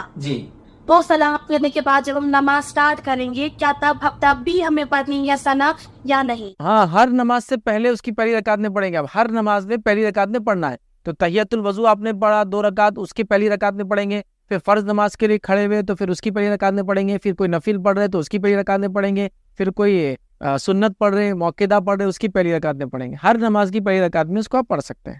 اچھا، ہر ایک نماز، ہر ایک رکعت، مطلب ہر ایک نماز سلام پھیرنے کے بعد ثنا پڑھنی. ہر ایک نماز کے شروع میں ثنا پڑھ سکتے ہیں آپ. پہلی رکعت جب آپ باندھتے اللہ اکبر تو ثنا پڑھ سکتے ہیں، چاہے سنت ہو، فرض ہو، نفل ہو، چاہے آپ کئی الگ الگ پڑھ رہے ہو کہ دو کر کے، تو ہر 2 کی پہلی رکعت میں آپ ثنا پڑھ سکتے ہیں. مطلب کہ اگر ہم چھوٹے الفاظوں میں کہیں گے، مطلب ہر سلام کے بعد جب ہم سلام پھیرتے ہیں تو پھر ہمیں ثنا پڑھنی ہے. سلام کے بعد نہیں ہو، مطلب جب السلام علیکم رحمۃ اللہ السلام اس کے بعد نہیں پڑھنا ہے، آپ رکعت باندھ رہے ہیں جب اور اس کے بعد پڑھنا ہے. جی اگر مثلا ہم فجر کی نماز کے وقت کی بات کریں گے، جب ہم پہلے 2 سنت پڑھیں گے تو پہلے ثنا پڑھیں گے، تو سلام پھیر دی. جب ہم نے فرض کی نماز سٹارٹ کی تو پھر سے پہلے ثنا پڑھیں، پھر سے ثنا پڑھیں گے. ہاں، یہ اس کا معنی ہے. ہر رکعت، ہر نماز کی پہلی رکعت میں ثنا سے شروع کریں گے آپ. جی جزاک اللہ خیرا کثیرا. السلام علیکم استاد، میرا یہ سوال تھا کہ اگر کوئی اضطرار کی حالت میں حرام کی طرف نہ جائے، یعنی حرام نہ کھائے اور ان کا انتقال ہو جائے، کیا وہ خودکشی ہوگی؟ دیکھیے، آپ نے جو سوال کیا یہ بہت کنڈیشنل کوشچن ہے. مطلب اس نے کیا کیفیت تھی جس کو استداری ہم بول رہے ہیں، اور کیا اس نے نہیں کیا جس سے یہ ہوا. یہ بہت ایک مطلب جس کو کہیں گے نا، ایک ایسا سوال ہے کہ آپ کو پرٹیکولر مسئلہ بتا کے کسی مفتی سے جواب مانگنا چاہیے اس کا، چونکہ یہ حالات، ماحول، سماج اور کیوں اس نے کیا اس پر ڈیپینڈ ہے. ابھی کبھی کبھار کیا ہوتا ہے کہ قومیں بدلنے سے، ملک بدلنے سے، زمین بدلنے سے، علاقہ بدلنے سے بھی مسائل سمجھ میں نہیں آتے ہم لوگوں کو اس نے کیوں کیا. تو آپ کیا کیجیے، یہ اضطراری کیفیت اس کی کیا تھی، کسی مفتی کو بتائیے، پھر وہ مفتی انشاءاللہ جواب دے گا کہ اس میں اس نے ایسا کرنا چاہیے تھا یا نہیں. چونکہ آپ نے یہ پوچھا نا کہ کیا وہ ایسی حالت میں وہ چیز نہ کرے پھر مر جائے تو خودکشی ہوگا، تو یہ ایک بڑا سوال ہے آپ کا. تو میں چاہوں گا کسی آپ مفتی سے اگر بات کریں پورا مسئلہ بتا کے، تو وہ انشاءاللہ عزیز زیادہ اچھے موقف میں رہیں گا کہ آپ کو جواب دے سکیں. ٹھیک ہے، جزاک اللہ خیر. السلام علیکم. وعلیکم السلام ورحمۃ اللہ وبرکاتہ. جی میرا یہ سوال ہے کہ جو استنجا کے وقت جو چھینٹوں کے وسوسے آتے ہیں ان کو کس طرح ہم دور کر سکتے ہیں؟ وسوسے؟ جی دیکھیے، استنجا کرتے وقت جو وسوسے آتے ہیں، یہ پہلی بات تو آپ سمجھ لیں شیطان کی طرف سے ہے، اور اس کو کبھی بھی ٹینشن نہ لے، اس کے طرف دھیان نہ دے. شیطان مومن کے لیے سب سے پہلا وسوسہ ڈالتا ہے اس کے طہارت میں، پھر دوسرا وسوسہ ڈالتا ہے جب غسل میں نہیں ڈال سکتا ہے، طہارت میں نہیں ڈال سکتا ہے، غسل میں نہیں ڈال سکتا ہے تو ڈالتا ہے وضو میں. وضو میں نہیں ڈال سکا تو پھر نماز کو جب کھڑا ہوتا تو پھر تب ڈالتا ہے وسوسہ. نماز پڑھ لیا تو وسوسہ ڈالتا ہے کہ تیری نماز نہیں ہوئی، تو یہ وسوسہ ہے. اب کیا کرے اس کے لیے؟ سمجھو آپ استنجا کے لیے گئے، آپ نے طہارت کر لی، طہارت کرنے کے بعد آپ سمجھ لیجیے وہاں سے ہٹ رہے ہیں، تو اب شیطان وسوسہ ڈال رہا ہے، پیر پہ چھینٹے اڑے ہوں گے، کپڑے پہ چھینٹے اڑے ہوں گے، یہاں لگے ہوں گے، وہاں لگے ہوں گے، تو آپ اس کی باتوں پہ دھیان مت دیجیے. اسلام یقین پر وہ کرتا ہے، شک پر نہیں. تو آپ کو یقین ہو پیشاب کہیں لگا تو آپ اتنے حصے کو دھو سکتے ہیں، یا غلاظت لگی تو دھو سکتے ہیں، لیکن آپ شک پہ مت کیجیے کہ یہاں چھینٹے اڑے ہوں گے، یہاں اڑے ہوں گے، کپڑوں پہ اڑے ہوں گے، چپل پہ اڑے ہوں گے، یہاں فلاں. یہ سب چکر مت جائیے، شیطان کی طرف سے ہیں. تو جب آپ نے استنجا کر کے آپ اٹھے اور آپ کو یقین ہے کہ کہیں چھینٹے نہیں اڑے، وہ شک کیا اس کو چھوڑیے، تو پھر آپ اس کے بعد دوسری طہارت نہ کریں. آپ کو اعضاء کو جو ہے خواہ مخواہ زیادہ دھونے کی ضرورت نہیں، یاد رکھیں. تو شیطان طہارت میں وسوسے ڈالتا ہے، شیطان آپ کو جو ہے آپ کی نمازوں وسوسے ڈالتا ہے، آپ کے غسل میں ڈالتا ہے. تو اس کو یہ موقع آپ بالکل بھی نہ دیں، اور وسوسوں کو ہٹانے کے لیے یاد رکھیں کوئی بھی کام، کوئی بھی نجس غلاظت جب تک یقین نہ ہو لگی ہے تب تک آپ کو شک کرنے کی ضرورت نہیں ہے اس کے اندر. استاد، مرنے کے بعد روح کہاں ڈالی جاتی ہے؟ دیکھیے، مرنے کے بعد روح جو ہے 2 میں سے کوئی ایک جگہ پر جمع ہو جاتی ہے جا کر. ایک ہے جس کو بولتے ہیں علیین، یہ نیک لوگوں کے جمع ہونے کی جگہ ہے یا رجسٹر ہے. اور ایک ہے سجین، جو گناہگار اور برے لوگوں کی جمع ہونے کی جگہ یا رجسٹر ہے. تو روح دونوں میں سے کوئی ایک جگہ چلی جاتی ہے. روح نہ دنیا میں واپس آ سکتی ہے، نہ روح دنیا میں بھٹکتی ہے، نہ روح کسی کو لپٹ سکتی ہے، نہ روح آ جا سکتی ہے. یاد رکھیے اس کو موقع نہیں. روح دونوں میں سے کوئی ایک جگہ جمع ہو گئی، سجین یا علیین، نیکوکاروں کے رجسٹر یا جگہوں ایک جگہ پر، یا بدکاروں کے رجسٹر یا جیل کے اندر. سجین کہتے ہیں سجن جیل کو، تو وہاں بند ہو جاتی ہے. تو روحیں سجین یا علیین میں رہتی ہے. اس کے علاوہ روحیں آپس میں بھی نہیں مل سکتی اندر، چونکہ دونوں برزخ رہتا ہے ان کے اندر. اسی طرح قیامت تک واپس بھی نہیں آ سکتی دنیا میں، نہ کسی کو لپٹتی ہے، نہ گھومتی ہے، نہ واپس آتی ہے. تو دونوں میں سے کوئی ایک مقام پہ رہتی ہے. اللہ رب العزت ہمارے ساتھ بہرحال آسانی کا معاملہ کرے، اور ہم تمام کو علیین میں بہرحال رکھے، ہمارا نام لکھے. اسی پر اپنی بات کو بہرحال ہم ختم کریں گے. وآخر دعوانا الحمد للہ رب العالمین. سبحان ربک رب العزت عما. امت مسلمہ کو اس مہینے کے آتے افراط اور تفریط کا شکار دیکھتے ہیں. ایک وہ حصہ جو یہ کہتا ہے یہ منحوس ہے، ٹھیک ہے، اور خوشی نہیں مناتا، اور پھر اس برائی کو، اس کی نحوست کو دور کرنے وہ مختلف اعمال کرتا ہے. تو گویا ڈکلیریشن آف دا منتھ کی یہ منحوس ہے، وہ بھی سیلف ڈکلیئرڈ ہے، خود ہی کر دیا، قرآن حدیث میں دلیل نہیں، اور اس کا حل سلوشن کیا ہوگا، خود ہی ایجاد کر لیا. تو گویا نحوست بھی ہم نے ڈکلیئر کی، اس کا علاج بھی ہم نے ڈکلیئر کر دیا. اور اس سے ہٹ کر بھی ہر ملک میں جہاں مسلمان بستے ہیں، ہر علاقے میں، ٹھیک ہے، الگ الگ رسومات پائے جاتے ہیں. یہ تو میں نے کچھ رکھے تو آپ یہ مت سمجھیے یہی ہوتا ہے، الگ الگ رسومات. لیکن میں نے یہ تو دیکھا ہوں، یہ 13 تیزی کا کانسیپٹ، آخری بدھ اس کا منحوس رہتا ہے اس کا کانسیپٹ، اور اسی طرح اس میں کچھ دیا جائے تاکہ یہ بلائیں اور آفتیں ٹل جائے، یہ سب کے پاس پائی جاتی ہے. اور ہر کوئی اس کو منحوس سمجھتا ہے، اس کی نحوست سے بچنے کی، بدشگونی سے بچنے کی کوشش کرتا ہے. اور اس کے علاوہ جو ہے اس سے بچنے کے ساتھ ساتھ وہ اس چیز کی کوشش کرتا ہے کہ کیا کیا جائے تاکہ اس کو میں اپنے آپ سے دور کروں، اپنی نفس سے اس کی برائی کو، اس کے جو ہے بدفعالی کو، اور اس مہینے سے آنے والے شر کو میں اپنے سے دور کروں یا بیماریوں کو دور کروں. ہر آدمی اس میں جو ہے نظر آتا ہے. تو سب سے پہلے تو ہم نے یہ بات دیکھ لی، کوئی دن، کوئی مہینہ، کوئی رات، کوئی گھڑی، کوئی سال منحوس نہیں ہو. ٹھیک ہے، آگے آئیے. نبی اکرم صلی اللہ علیہ وسلم فرماتے ہیں، اور یہ حدیث قدسی، یہ وہ حدیث ہوتی ہے جس میں نبی اکرم صلی اللہ علیہ وسلم اللہ تعالیٰ سے روایت کرتے ہیں. یہ صحیح بخاری کی روایت ہے. آپ صلی اللہ علیہ وسلم فرمایا اور کہا، ابن آدم زمانے کو گالی دے کر مجھے اذیت دیتا ہے. اللہ فرماتا ہے، جو اللہ کے رسول صلی اللہ علیہ وسلم فرما رہے ہیں، ابن آدم زمانے کو گالی دے کر مجھے اذیت دیتا ہے. اللہ تعالیٰ فرما رہا ہے کہ آدم کی اولاد زمانے کو جب برا بھلا کہتے ہیں تو در حقیقت جو ہے وہ مجھے اذیت دیتے ہیں. جب زمانے کو گالی دیتے ہیں در حقیقت وہ مجھے اذیت دیتے ہیں، مجھے تکلیف دیتے ہیں. اس لیے حالانکہ زمانہ میں ہوں، اللہ فرما رہا ہے حالانکہ زمانہ میں ہوں، اس کا معنی ہے حالانکہ زمانے کا بنانے والا میں ہوں. جیسا کہ اگر ایک کمپنی نے ایک موبائل بنایا، اگر کوئی اس موبائل کو برا کہے تو حقیقت میں وہ کمپنی کو برا کہتا ہے. تو اللہ کیا فرما رہا ہے، ابن آدم زمانے کو گالی دے کر مجھے اذیت دیتا ہے، حالانکہ زمانہ تو میں ہوں، میرے ہاتھ میں ہر کام ہے، میں رات اور دن کو الٹ پلٹ کرتا ہوں. اللہ فرما رہا ہے حالانکہ زمانہ تو میں ہوں، میرے ہاتھ میں ہر کام ہے، اور میں ہی زمانے کو الٹ اور پلٹ کرتا ہوں. لہٰذا اس حدیث نے یہ واضح کیا کہ اگر کوئی شخص کسی مہینے، کسی گھڑی کو برا کہتا ہے، در حقیقت اللہ تعالیٰ کو وہ اذیت پہنچاتا ہے. تو اگر لوگ کہہ رہے محرم کا مہینہ غم کا مہینہ ہے، یہ گھڑی پوری غم کی ہے، تو ہاں کچھ لوگوں کے لیے ہو سکتا ہے جن کے رشتہ دار، اقارب، شوہر مارے جائے یا انتقال کر جائے اس مہینے میں، تو عام لوگوں کے لیے 3 دن اور بیوی کے لیے 4 مہینے 10 دن اس کے لیے غم کے ہو سکتے ہیں. لیکن سب کے لیے نہیں، پوری امت کے لیے محرم غم کا مہینہ نہیں ہو سکتا. سفر کے مہینے کو منحوس ڈکلیئر کر دیا، مطلب ایک وقت. مہینہ کیا ہے؟ یہ دن اور رات کی الٹ پلٹ، اس کی گنتی کو مہینہ بولتے ہیں. مطلب 30 دن جب الٹ پلٹ ہو جاتے ہیں، رات اور دن آ جاتے ہیں، تو ایک مہینہ کہلاتا ہے. 7 دن جب ہوتے ایک ہفتہ کہلاتا ہے. 355 دن ہوتے ایک سال کہلاتا ہے. دن، ہفتے، مہینے، سال، یہ حقیقت میں رات اور دن کا الٹ پلٹ ہے نا، وقت کے آنے اور جانے کا معنی ہے. تو اللہ کے رسول فرما رہے ہیں کہ اللہ تعالیٰ فرماتا ہے جب کوئی وقت کو برا کہتا ہے، وقت کیا یہی ہے نا، دن، ہفتے، مہینے، سال. اب ہم نے ڈکلیئر کر دیا نا کہ یہ مہینہ منحوس ہے، تو گویا ہم وقت کو کیا کریں، برا بھلا کریں. اللہ فرما رہا ہے وقت تو میں ہوں، ابن آدم وقت کو گالی دے کر، وقت کو برا بھلا کہہ کر مجھے اذیت پہنچاتا، تکلیف دیتا، اس لیے کہ زمانہ تو میں ہوں، اور میں ہی ہر عمل کا جو ہے کرنے والا ہوں، ہر چیز کو کامیابی یا ناکامی کرنے والا ہوں، اور جو ہے میں رات دن کو الٹ پلٹ کرتا ہوں. تو رات دن کے الٹ پلٹ ہونے سے مہینے دن چلتے ہیں، ہفتے چلتے ہیں، مہینے چلتے ہیں. اور کوئی انسان کسی وقت، کسی ہفتے، کسی مہینے، کسی سال کو جب منحوس و برا کہتا ہے، در حقیقت وہ اللہ تعالیٰ کو اذیت پہنچاتا ہے. تو آج امت مسلمہ کو دیکھا جا رہا ہے سفر کا مہینہ منحوس ہے.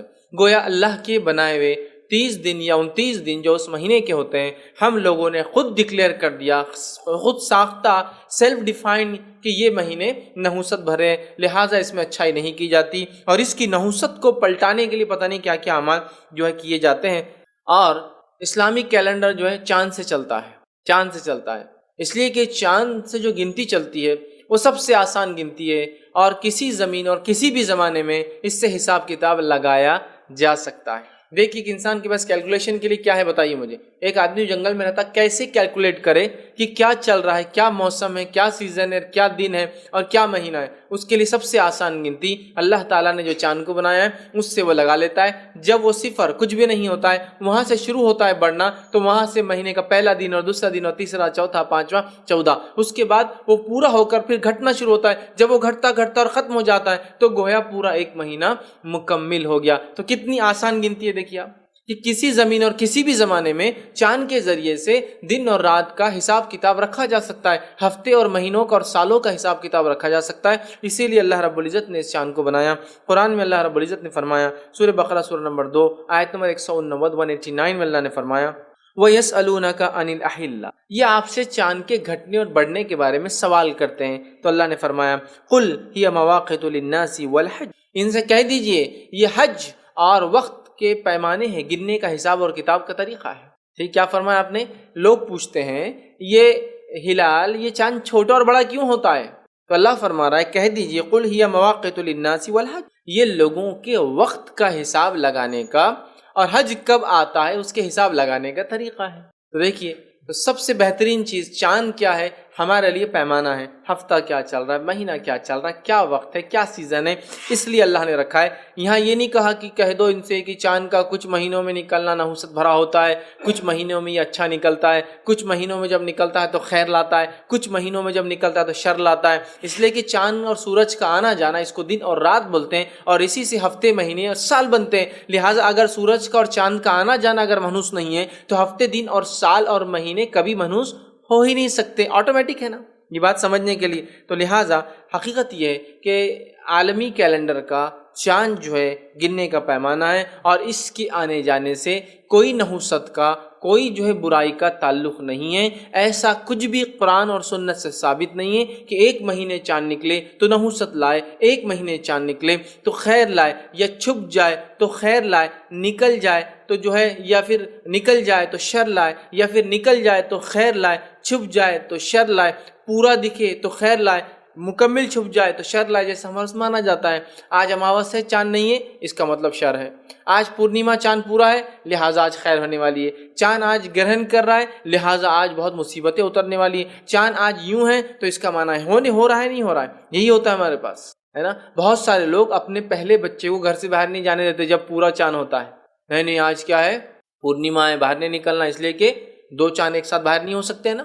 ٹھیک ہے, مطلب ایک میرا چاند بیٹا ہے میرا اور دوسرا چاند, لہٰذا نہیں بیٹے تم پہلن ہے تم باہر نہیں نکل سکتے, آج پورا چاند ہے. یہی عقیدہ وہ جب چاند پورا چھپ جاتا ہے نا, نہیں آج نہیں نکلنا, آج اماوس ہے, آج رات بلائیں اترتی, تو گویا چاند کے چھپنے سے برائیاں, چاند کے دکھنے سے خیر, ایسا کچھ بھی نہیں. یاد بات یاد رکھ لیجئے چاند کو اللہ نے کیوں بنایا, وہ اس لیے کہ ہم دنوں اور سالوں کی گنتی کرے. اور اللہ رب العزت نے سورج اور چاند کو جو نکالا, ڈباتا ہے, نکالتا ہے, اس کا مقصد یہ کہ مختلف عبادتوں کو انسان پہچان کے کر سکے. جیسے نماز کا جو ہے حساب اور کتاب سورج سے لگایا جاتا ہے, اور اسی طرح زکوٰۃ کا اور حج کا حساب اور کتاب چاند سے لگایا جاتا ہے کہ 355 دن جب ہو جائے تو اس کے بعد زکوٰۃ دی جائے, حج کیا جائے. چونکہ چاند نکلا ذی الحجہ کا مہینہ شروع ہو گیا اور صبح سے لے کر شام تک نمازیں پڑھتے ہیں. سورج نکلنے سے پہلے فجر کی نماز, سورج 20 سے ہٹنے کے بعد ظہر کی نماز, سورج جو ہے 20 سے ہٹنے کے بعد اتنا ڈوبنے کی طرف جائے کہ سایہ ایک حقیقت سے بڑھ جائے عصر کی نماز, سورج ڈوب جائے تو مغرب کی نماز, ڈوبنے کے اتنے وقت بعد عشاء کی نماز. تو یہ اللہ کی نشانیاں اور حساب کتاب عبادتوں کی یاد رکھیے. یہ سورج اور چاند یا ستارے اپنی ذات سے کوئی خیر اور شر کی کوئی صلاحیت, کوئی صفت, کوئی خصوصیت نہیں رکھتے. خیر اور شر صرف اور صرف اللہ رب العزت کی طرف سے انسان کو ملتا ہے, اور یہ خیر اور شر اس کے اعمال کا نتیجہ ہوتا ہے. تو کسی کے اعمال کی بنیاد پر دن منحوس ہو سکتا ہے, گھڑی منحوس ہو سکتی ہے اس انسان, اس فرد, اس قوم کے لیے, لیکن من جملہ پورے انسانیت کے لیے کوئی گھڑی, کوئی وقت نحوست والا نہیں ہوتا ہے. لہٰذا چاند کا نکلنا, سورج کا نکلنا, ستاروں کا اور سیاروں کا آنا اور جانا, اس سے کوئی تقدیر کا, فصلوں کا, اولاد کا, اچھائی کا یا برائی کا, خیر کا اور شر کا کوئی پہلو نہیں ہوتا. یاد رکھیے اس بات کو ہم ذہن نشین کر لیں, ورنہ آج مسلمان ان سورج و ستاروں کے آنے جانے سے اتنی بدعقیدیاں رکھتے ہیں کہ اپنے بیاہ شادیاں, اپنی خوشیوں کو اس اعتبار سے منایا جاتا ہے کہ سورج اور چاند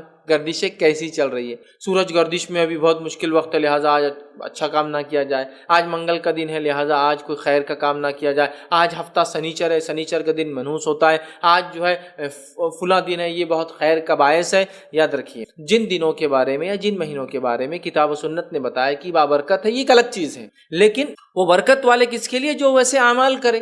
اگر رمضان کا مہینہ برکت والا ہے تو اعمال کرنے والوں کے لیے نا، شراب خوروں کے لیے اور سونے والوں کے لیے تھوڑی ہے کہ اعمال نہ کریں. سمجھ رہے آپ؟ تو وہ بھی اگر ہے تو مخصوص ہے. جمعہ ایک مبارک دن ہے، لیکن کس کے لیے؟ جو جمعہ کو مانتا ہے، اس میں عبادتیں کرتا ہے، مسلمانوں کے لیے، ساری انسانیت کے لیے وہ بھی نہیں ہوا. سمجھ رہے ہیں بات کو؟ تو اس چیز کو ہم سمجھیں. ہم نے جو عالمی سطح پر سفر کو منحوس قرار دے دیا، ہم نے عالمی سطح پر یہ قرار دے دیا کہ محرم غم کا مہینہ، یہ آپ کو کس نے دی اس کی وجہ؟ کتاب و سنت نے تو ایسا کچھ نہیں بتایا. تو لہٰذا ہم اپنے دل سے کسی دن کو اچھا یا برا ڈکلیئر نہیں کر سکتے. ہر دن اچھا اور ہر دن برا ہو سکتا ہے انسان کے اعمال کے اعتبار سے. اللہ رب العزت کے نزدیک یاد رکھے مہینوں کی گنتی 12 ہے، اور یہ ابھی سے نہیں، جب سے اللہ نے زمین و آسمان کو پیدا کیا. اللہ سبحانہ تعالیٰ سورہ توبہ سورہ نمبر 9 آیت نمبر 36 فرماتا اور کہتا ہے ان عدت الشہور عند اللہ 12 شہرا فی کتاب اللہ یوم خلق السماوات والارض. اللہ فرماتا ہے کہ اللہ کے نزدیک مہینوں کی گنتی 12 ہے. کب سے؟ جب سے اللہ نے زمین اور آسمان کو پیدا کیا. تو اللہ کے نزدیک مہینوں کی گنتی 12 ہے. کب سے؟ جب سے اللہ نے زمین اور آسمان کو پیدا کیا. تو آج سے اللہ کے نزدیک گنتی 12 نہیں ہے.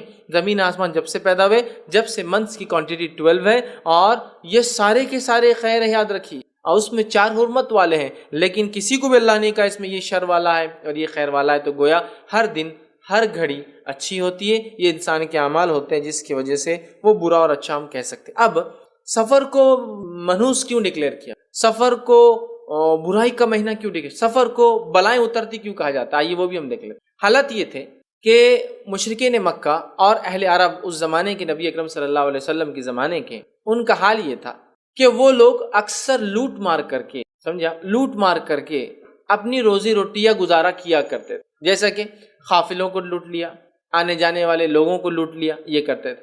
اب ہوتا یہ تھا 3 حرمت والے مہینے ایک ساتھ آ جاتے تھے. کون کون سے؟ ذی القعدہ، ذی الحجہ اور محرم.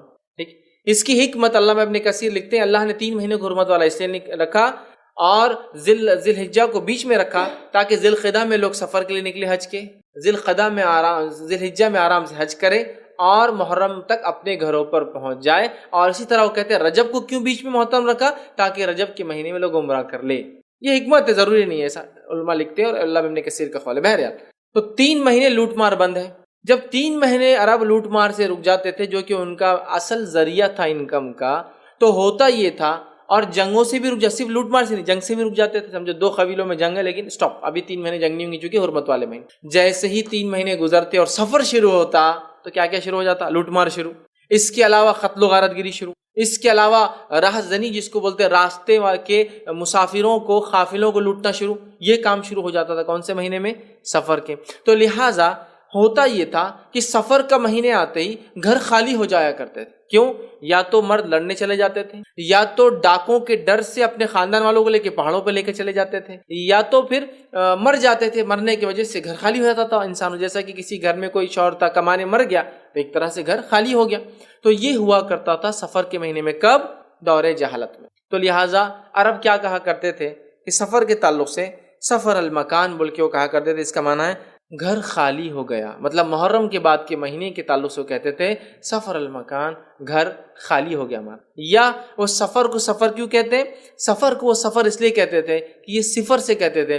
جیسا صفر کی کوئی ویلیو نہیں ہوتی اور وہ خالی رہتا ہے، لہٰذا سفر کے مہینے میں گھر ان کے ویسے ہی خالی ہو جاتے تھے. تو وہ سفر جو مہینے کا نام ہے وہ صفر سے آیا کہ گھر خالی ہو گئے. یا تو انسانی جان سے خالی ہو گئے، مر گئے، یا تو گھر مالی اعتبار سے لوٹ کر لے گئے لوگوں نے تو خالی ہو گئے، یا تو پھر جنگ جدال کی وجہ سے، ڈر کی وجہ سے لوگ پہاڑوں پہ چلے گئے تو گھر خالی ہو گئے. اور ان کے اندر یہ مشہور تھا اور وہ کہا کرتے بیت السفری من متاع، کہ گھر خالی ہو گئے مال سے، گھر خالی ہو گیا سامان سے. تو وہ محرم کے بعد کے مہینے کو کہتے تھے کہ سفر، یہ صفر سے آتا ہے، مطلب گھر ہمارے خالی ہو جاتے. اور یہ لسان العربی جو عرب کے اندر اس کی تفصیلات آپ دیکھ سکتے. تو عربوں نے اس مہینے کو نام سفر کیوں رکھا؟ اس لیے رکھا کہ وہ صفر سے گھر خالی ہو جاتے، یا تو قتل کر دی جاتے مرد کبھی تو ان سے خالی ہو جاتے، لوٹ لی جاتے گھر تو خالی ہو جاتے، یا لوٹ کے ڈر سے گھر چھوڑ کر لوگ جنگلوں میں اور پہاڑوں پہ چلے جاتے تو گھر خالی ہو جاتے، تو لہٰذا اس کو سفر کہا جاتا تھا۔ تو یہ مہینہ منحوس نہیں تھا، بلکہ ان کی کارستانیوں سے یہ مہینہ ہو گیا تھا، اس طرح سے یاد رکھیے۔ تو لہٰذا ایک بات پھر عربوں میں مشہور ہونا شروع ہو گئی، سفر جو ہے منحوس ہے، سفر جو ہے نحوست والا ہے، سفر جو ہے قتل و غارت گیری کا مہینہ ہے، سفر جو ہے لوٹ مار کا مہینہ ہے، اور یہ بات پھیل گئی۔ حالانکہ ان کو یہ سمجھنا چاہیے تھا سفر اپنی ذات سے نہ منحوس ہے نہ برا ہے، بلکہ ان کے اعمال ہیں جو وہ کرتے تھے، تو اپنی عمل کی اصلاح، اعمال کی اصلاح تو نہیں کی، سفر کو منحوس ڈکلیئر کر دیا۔ اور اللہ ہم پہ رحم کرے، ان دور جہالت کے عربوں کے طریقے پہ آج ہم بھی ہیں۔ ہم نے بھی کیا ڈکلیئر کیا سفر کے مہینے کو؟ نحوست والا، سفر کا مہینہ برا مہینہ ہے نا۔ تو عربوں میں کیوں منحوس تھا یہ مہینہ، کیوں مانا جاتا تھا؟ میں سمجھتا ہوں میں نے کافی تفصیلات جو ہے اس میں رکھ دی، لہٰذا ان لوگوں نے جو ہے اس مہینے کو منحوس ڈکلیئر کر دیا، چونکہ اس میں قتل و غارت گری شروع ہو جاتی، مرد مر جاتے جنگ اور جدال میں، یا مجبوراً گھر چھوڑ کر بھاگنا پڑتا، یا لوٹ مار کی وجہ سے گھر خالی ہو جاتے، لہٰذا کہا گھر صفر، مکان مکمل طور سے خالی ہو گیا، جیسا صفر لفظ خالی ہوتا ہے اس کی کوئی ویلیو نہیں ہوتی اپنے آپ میں، اسی طرح گھر ہو جاتا ہے، لہٰذا انہوں نے اس پورے مہینے کو جو ہے منحوس ڈکلیئر کر دیا۔ اب آئیے، کیا کوئی گھڑی کوئی مہینہ اپنی ذات سے منحوس ہوتا ہے؟ اس میں کوئی بدشگونی ہوتی؟ قرآن کی آیت سے دیکھتے ہیں، اللہ رب العزت فرماتا ہے سورہ بنی اسرائیل سورہ نمبر 17 آیت نمبر 13 اور 14 میں اللہ فرماتا ہے کہ ہم نے اور ہر انسان کا شگن ہم نے اس کے گلے میں لٹکا رکھا ہے۔ ہم نے ہر انسان کا شگن، ہم جو بدشگونی، شگن کا معنی بدشگونی اور شگن دونوں ہوتا ہے، یاد رکھیے عربی میں ایک ہی لفظ اس کے لیے، طیر، ٹھیک؟ تو اللہ فرما رہا ہے کل الانسان الزمناہ طیرہ فی عنقک، طیر کہتے ہیں شگن کو۔ اللہ فرما رہا ہے ہم نے ہر انسان کے شگن کو اس کے گلے میں لٹکا دیا ہے۔ آگے فرمایا وَنُخْرِجُ لَهُ يَوْمَ الْقِيَامَةِ کتابًا یلقاہ منشورا، اور پھر اللہ فرماتا ہے لٹکا رکھا ہے، اور قیامت کے دن، قیامت کے روز ہم ایک کتاب اس کے لیے نکالیں گے، اس انسان کے لیے جس کے شگن کو اللہ نے گلے میں لٹکا ہے، اس کے لیے ہم ایک کتاب نکالیں گے جس میں وہ کھلا ہوا ہر چیز کو پالیں گا۔ پھر آگے اللہ فرماتا ہے اور کہتا ہے منشورا اقرا کتابک، اب تیری کتاب کو تو خود پڑھتا ہے، اللہ فرمائیں گا اس شخص کو، کفا بنفسک اليوم علیک حسیبا، اور تو خود اپنے نفس پر کافی اپنے حساب کے لیے، مطلب تو خود اپنی کتاب نکال اور خود پڑھ اور تو خود جواب دے کہ تیرے ساتھ کیا سلوک کیا جاتا